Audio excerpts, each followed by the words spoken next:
जब तक जल और आत्मा से न जन्मे।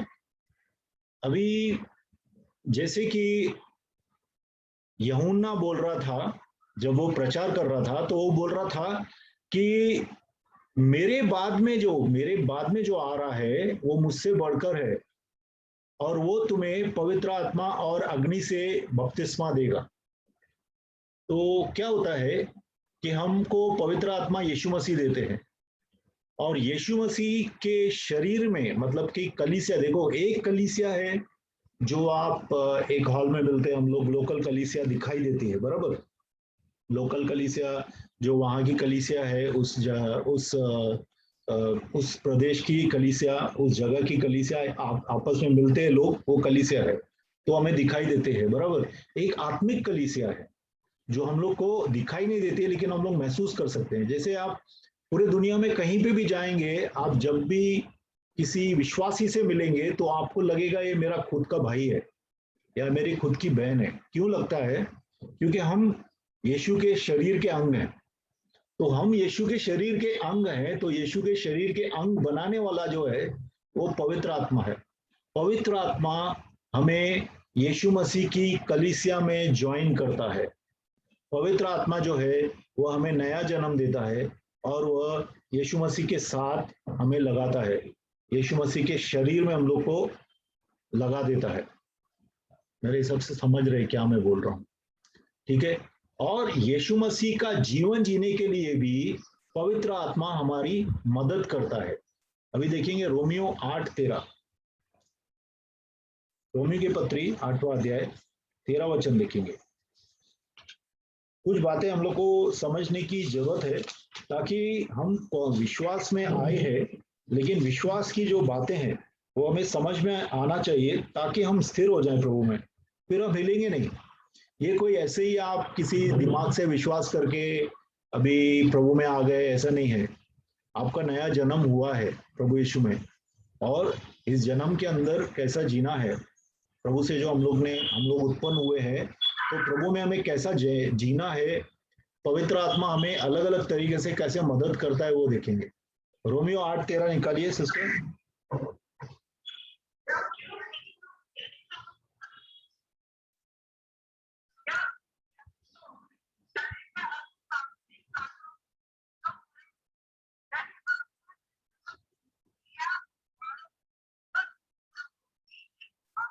आमीन। 12 भी पढ़िए।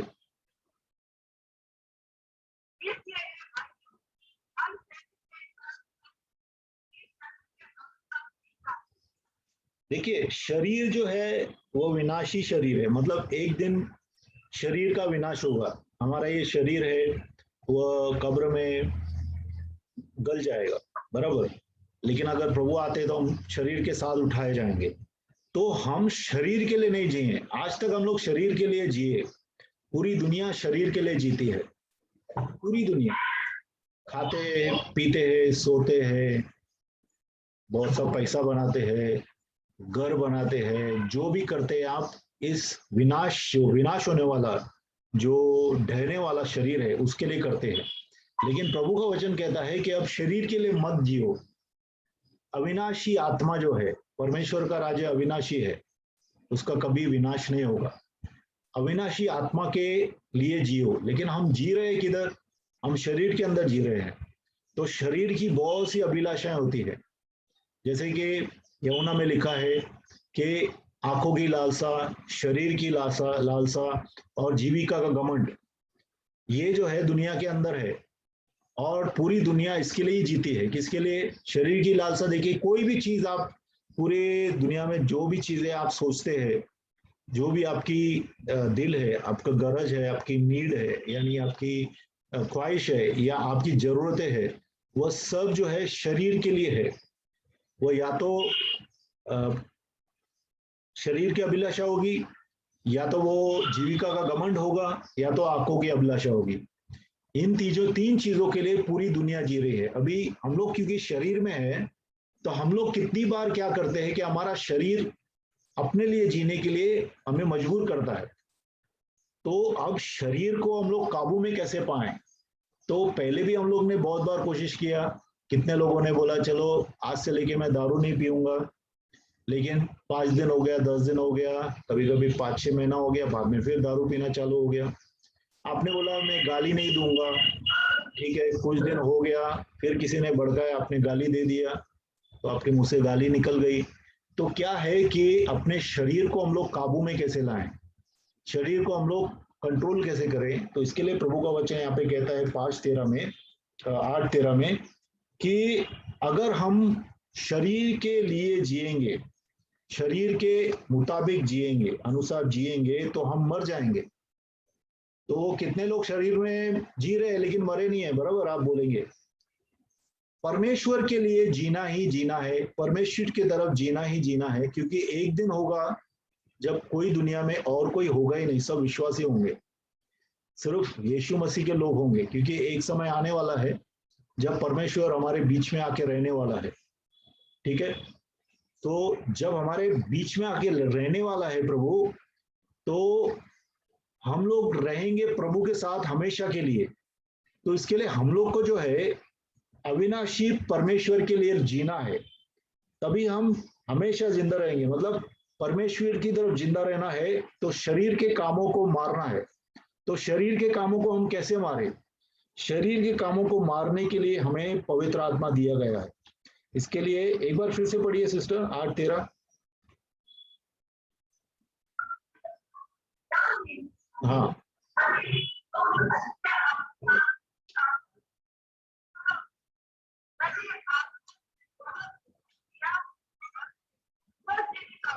हाँ, अभी पवित्र आत्मा हमें पवित्र जीवन जीने के लिए मदद करता है।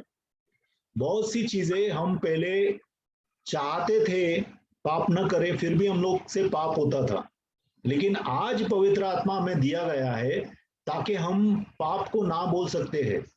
पवित्र आत्मा के द्वारा हम पवित्र जीना जी सकते हैं, क्योंकि पवित्र आत्मा हमें ताकत देता है। जैसे आपको गुस्सा आ रहा है, समझो आपको गुस्सा आ रहा है, जैसा गुस्सा आ रहा है आप बोले पवित्र आत्मा मुझे ताकत दे कि मैं गुस्सा नहीं करूं, और जैसा आप ना बोलेंगे पवित्र आत्मा को ताकत देता है, आप ना बोल सकते हैं।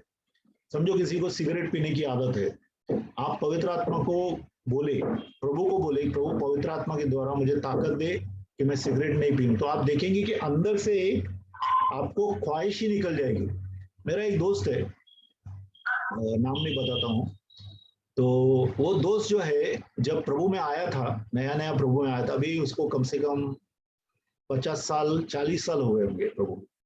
तो वो जब प्रभु में आया था तो उसको जो है म्यूजिक सुनने का बहुत आदत था, खास करके रॉक म्यूजिक बोलते हैं, बहुत बहुत आवाज के साथ। तो पवित्र आत्मा बोलता है उसको एक दिन रात को कि मैं तेरा जो रॉक म्यूजिक, जो म्यूजिक सुनने का जो आदत है ना, ख्वाहिश है ना, जो दिल में तमन्ना है तेरी, उसको मैं आज ले रहा हूँ। तो बहुत दुख हुआ उसको, लेकिन उसने बोला ठीक है प्रभु तू ले ले। दूसरे दिन जब वो सुबह सुबह उठता था तो पहला म्यूजिक लगाता था, तो सब लोग देख रहे हैं, एकदम शांत है घर, ये उठा है, कुछ नहीं हो रहा है। तो सब लोग हैरान हो गए कि आज ये आदमी ठीक है क्या। तो उससे पूछा भाई तुम ठीक है क्या, आज चालू नहीं किया म्यूजिक। बोला प्रभु ने निकाल दिया, मेरा अंदर से म्यूजिक की तलब निकाल दी। उसी तरह से कितने ही लोग हम लोग में से स्ट्रगल कर रहे हैं, कितने लोग मैं बहुत सी कोशिश कर रहे हैं बहुत सी चीजों को छोड़ने के लिए। तो आप अपनी ताकत से नहीं छोड़ सकते हैं, लेकिन अगर आप प्रभु को बोलेंगे तो पवित्र आत्मा को आपको मदद करेगा वो सब चीजों को छोड़ने के लिए, क्योंकि प्रभु के द्वारा, पवित्र आत्मा के द्वारा हम शरीर के कामों की मृत्यु कर सकते हैं, शरीर के कामों को मार सकते हैं, शरीर के कामों को ना बोल सकते हैं, और उसके द्वारा हम प्रभु में जिलाए जाएंगे, प्रभु में जिंदा रहेंगे। क्योंकि अगर शरीर के कामों में करते रहेंगे आप, जो शरीर के काम विकार हैं उन सब में चलते रहेंगे, तो आप प्रभु के लिए एक दिन मर जाएंगे। परमेश्वर में आपको परमेश्वर की उपस्थिति का महसूस नहीं होगा, आपको प्रार्थना करना अच्छा नहीं लगेगा, आपको वचन पढ़ना अच्छा नहीं लगेगा, अगर आप शरीर के कामों में चलते हैं तो। ठीक है, तो पवित्र आत्मा हमें शरीर के कामों को मारने के लिए मदद करता है और अपना क्रूस उठाने के लिए मदद करता है। ठीक है, नेक्स्ट देखेंगे हम लोग यूहन्ना 16:14, ये हम लोग पहले भी देख चुके हैं। यूहन्ना 16:14 देखिए सिस्टर।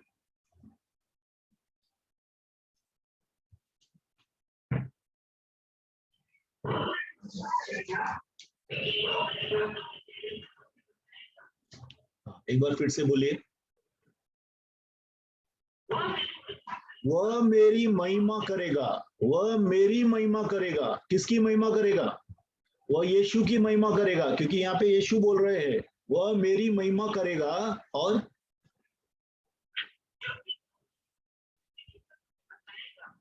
हाँ, वह मेरी बातों में से लेकर तुम्हें बताएगा। ठीक है, इसके लिए कितना बार पवित्र आत्मा जब मौजूद रहता है किसी भी मीटिंग में, तो आपको उसका एहसास भी नहीं होता कि पवित्र आत्मा वहां पे है, क्योंकि पवित्र आत्मा हमेशा यीशु मसीह को महिमा देता है। जो मीटिंग में आप जाते हैं और वहां पे यीशु मसीह की महिमा नहीं देख रहे हैं, तो आप देखेंगे कि पवित्र आत्मा नहीं चल रहा है वहां पे कोई और आत्मा ही चलता होगा, क्योंकि पवित्र आत्मा अपनी महिमा या किसी इंसान की महिमा नहीं करता है। पवित्र आत्मा हमेशा यीशु मसीह की महिमा करता है। ये मैं ऐसे ही नहीं बोल रहा हूँ, क्योंकि आखिरी समय में बहुत सी चीजें होने वाली है। इसके लिए हम लोग को पता रहना चाहिए कि पवित्र आत्मा कहाँ चल रहा है। अगर आप देखें किसी मीटिंग में इंसान की महिमा हो रही है, किसी परमेश्वर के दास की महिमा हो रही है, लेकिन यीशु मसीह की महिमा नहीं हो रही है, तो आप आराम से समझ सकते हैं कि इस यहाँ पे पवित्र आत्मा का अभिषेक नहीं है। भले आपको लग रहा है कि वहां पे अभिषेक है, क्योंकि पवित्र आत्मा जो है हमेशा यीशु मसीह की महिमा करेगा। ठीक है, कितना बार क्या होता है, योगा में भी कितने लोगों को शांति दिखती है, कितने लोगों को मन की शांति मिलती है योगा करने के साथ।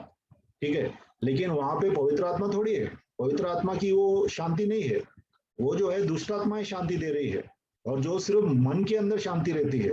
लेकिन आत्मा के अंदर जो शांति चाहिए, जिसमें कुछ भी होने दो आपके आजू बाजू में, लेकिन आपके अंदर शांति रहती है, वो सिर्फ यीशु मसीह में आती है, और वो पवित्र आत्मा के द्वारा आती है। ये बातें याद रखिए। ठीक है, जब भी यीशु मसीह की आत्मा, पवित्र आत्मा जिस भी मीटिंग में रहेगी, वो यीशु मसीह को महिमा देगी। ठीक है, अभी पवित्र आत्मा का मेन मुख्य कार्य क्या है हम लोग देखेंगे। यूहन्ना 16 निकालिए, 8 से 11 पढ़िए।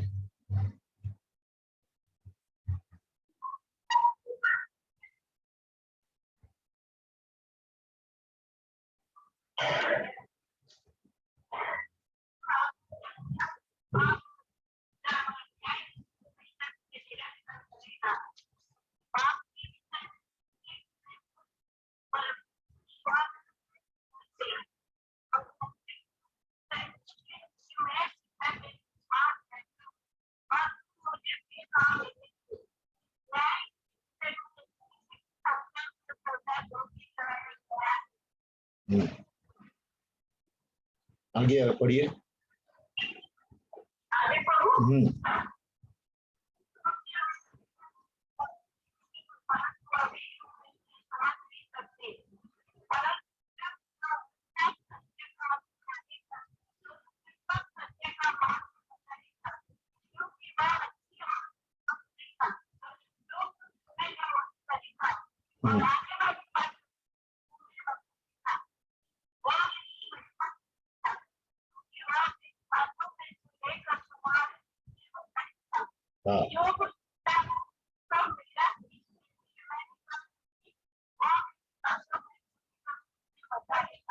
अभी ध्यान दीजिए। सबसे पहले देखो, पवित्र आत्मा के मुख्य 3 काम है इस दुनिया में। हर एक विश्वासी में मुख्य 3 काम है पवित्र आत्मा के। पहला काम है, इवन दुनिया में भी, दुनिया के लोगों, क्योंकि दुनिया में देखिए आज जहां पे भी आप जा रहे हैं, कलीसिया लोगों के अंदर छुपी हुई है। इसका मतलब है बहुत से लोग प्रभु में आने वाले हैं, तो उन लोगों को प्रभु बाहर निकालने वाला है। ठीक है, अपने जहां जहां पे वो लोग हैं, जिस जिस चीजों में फंसे हैं, उन सब चीजों से प्रभु उनको बाहर निकालने वाला है। तो यहाँ पे प्रभु का वचन क्या बोलता है कि जब सत्य का आत्मा, जब पवित्र आत्मा आएगा, तो लोगों को पाप धार्मिकता और न्याय के बारे में बताएगा। पाप इसके लिए क्योंकि यीशु ने बहुत लोगों को बोला तुम पाप में हो, लेकिन वो विश्वास नहीं कर रहे थे क्योंकि वो सोच रहे थे ये तो इंसान है, ये इंसान क्या हम लोग को बता रहा है कि मैं हम लोग पाप में हैं, क्योंकि परमेश्वर सिर्फ बता सकता है पाप में है क्या। तो पवित्र आत्मा आपके अंदर आता है और आपके अंदर जो है आपको बंदी बनाता है। मतलब आपको जैसा बंदी लोग रहते हैं ना, देखिए जो भी जेल में रहता है उसको मालूम है कि मुझे सजा मिली है और मैं बंदी हूं, मुझे किस लिए सजा मिली है उसको पता रहता है। उसी तरह से जब प्रभु का यीशु मसीह का आत्मा, पवित्र आत्मा जब हमें छूता है तो पवित्र आत्मा हमें सबसे पहली बात बताता है कि हम पापी हैं। अंदर से हम लोग को मालूम पड़ता है कि हम सब पाप में हैं, क्योंकि आज तक यीशु मसीह को वो लोग सुन नहीं रहे थे। लेकिन यीशु जब अपने पुराने जगह पे गए स्वर्ग में, और जब प्रभु के दाहिने ओर, पिता के दाहिने ओर बैठे, तो प्रभु ने पवित्र आत्मा को भेजा और पवित्र आत्मा ने लोगों को बता रहा है आज भी कि हम कौन से पाप में हैं। इसके लिए आप देखेंगे कितनी मीटिंग में रोज लोग आंख से रोते हैं, जोर से रोते हैं। कितने लोगों को जब पवित्र आत्मा बताता है कौन से पाप में है तो लोगों को रोना आता है।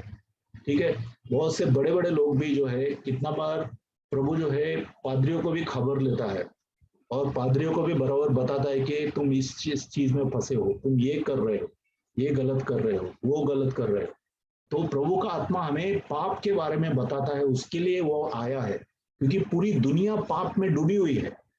और कौन बचाएगा अगर पाप के हम लोग बारे में बात नहीं करेंगे। आज देखिए कलीसियाओं में पाप के बारे में बात ही नहीं होती है, पश्चाताप के बारे में बात ही नहीं होती है। सिर्फ आशीर्वाद, चंगाई, छुटकारा और पैसा, ये सब के बारे में बात होती है। लेकिन सबसे पहला जो है कलीसिया में पवित्र आत्मा दिया गया है कि हम पाप के बारे में बोलें, पश्चाताप के बारे में बात करें, क्योंकि पहला काम पवित्र आत्मा का है हमको पश्चाताप में लेके आने के लिए, हमें पाप से छुड़ाने के लिए। ठीक है, और दूसरा जो है यहाँ पे लिखा है कि पाप और धार्मिकता, यीशु को क्या, कहाँ पे क्रूस पे लटकाया गया। दो चोरों के बीच में यीशु को लटकाया गया। इसका मतलब क्या है कि यीशु मसीह को चोर के जैसा माना गया था। उस समय लोग जो है फारसी, सदूकी और जो राजा महाराजा वहां के थे, पिलातुस और वो सब, उन्होंने यीशु को चोर के जैसा मरवाया था। इसके लिए यीशु बोल रहे हैं कि मैं धार्मिक हूं और ये मालूम पड़ेगा जब मैं स्वर्ग में जाऊंगा जहां से मैं धार्मिकता आती है, और वहां से मैं धार्मिकता की आत्मा को तुम लोग को भेजूंगा, तो तुमको पता चलेगा कि परमेश्वर में हम लोग धार्मिक हैं। पवित्र आत्मा पहले आपको साफ करता है, पवित्र आत्मा पहले हमारे पापों को माफ करता है, उसके बाद में हमको अपनी धार्मिकता से भरता है, हमको यीशु की धार्मिकता से भरता है। तब हम जानते हैं, देखिए धार्मिकता का मतलब है कि सब परमेश्वर की आज्ञाओं को मानना, उसको धार्मिकता बोलते हैं। ठीक है, धार्मिकता कोई ऐसा ही नहीं धर्म वाला आदमी बहुत दान पुण्य करता है वो धर्मी है, नहीं नहीं। यीशु मसीह में धार्मिकता का मतलब है जो यीशु मसीह के वचनों में चलता है वो धार्मिक है, जो प्रभु में विश्वास करता है वो धार्मिक है। ठीक है, तो प्रभु जो है हमें हर एक, यीशु मसीह की आत्मा, पवित्र आत्मा हमें हर एक काम को, परमेश्वर की हर एक आज्ञा को मान के चलने में मदद करती है। इसके लिए परमेश्वर की आत्मा हमारे अंदर धार्मिकता लाती है। समझ रहे सब लोग ना, धार्मिकता लाती है। ठीक है, और तीसरा जो है न्याय के बारे में बताएगा। आज कितने लोगों को प्रभु छुटकारा देता है दुष्ट आत्माओं से। क्यों छुटकारा देता है प्रभु? कब छुटकारा देता है? जब आप पश्चाताप करते हैं, अपना मन फिराते हैं, और जब आप मन फिराते हैं तो परमेश्वर का जो पवित्र आत्मा है वह दुष्ट आत्मा को बोलता है तू अब निकल जाए यहां से, क्योंकि ये परमेश्वर का शरीर है, ये धार्मिकता इसके अंदर आई है प्रभु की, इसने पश्चाताप किया है, अभी तेरा अधिकार नहीं है। इसके लिए प्रभु दुष्ट के ऊपर, शैतान के ऊपर न्याय लाता है।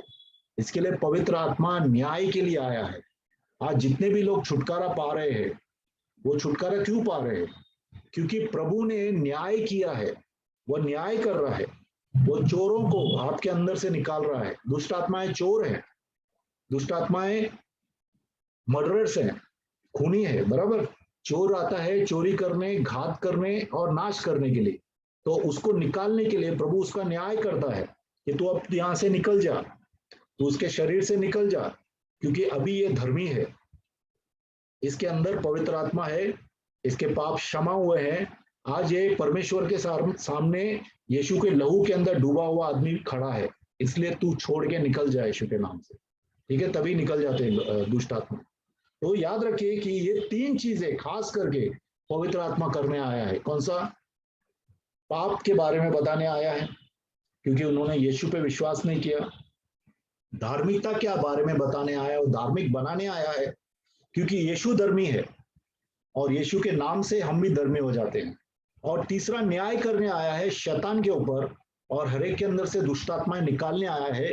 प्रभु का न्याय दुष्ट आत्माओं के ऊपर लेके आ रहा है, ठीक है। तो ये पवित्र आत्मा के तीन मुख्य कार्य हैं जो हम हमेशा याद रखने चाहिए कि ये चीजें जो है ये पवित्र आत्मा करती है। अभी हम लोग नेक्स्ट देखेंगे। देखो, झाड़ को उखाड़ दिया आपने, जंगली झाड़ को उखाड़ दिया, पाप को उखाड़ दिया, पाप को निकाल दिया, तो अभी जमीन जो है साफ हो गई। तो साफ जमीन के ऊपर अंदर क्या बोना चाहिए? साफ जमीन के अंदर प्रभु यीशु का जो बीज है, वचन है, वो बोते हैं, और उसमें से जो है पवित्र आत्मा का फल निकल रहा है। हम लोग निकालेंगे गलातियों की पत्री 5:22 से लेके 25। सब लोग बहुत बार हम लोग ने सुना है ये वचन, लेकिन ये अच्छा हो कि हम सब वो वचन के ऊपर से फल लाएं, हमारे जीवनों में पवित्र आत्मा का फल लाए, ठीक है। वचन हम लोग को फल लाने के लिए दिया गया है। आप पढ़ेंगे सिस्टर?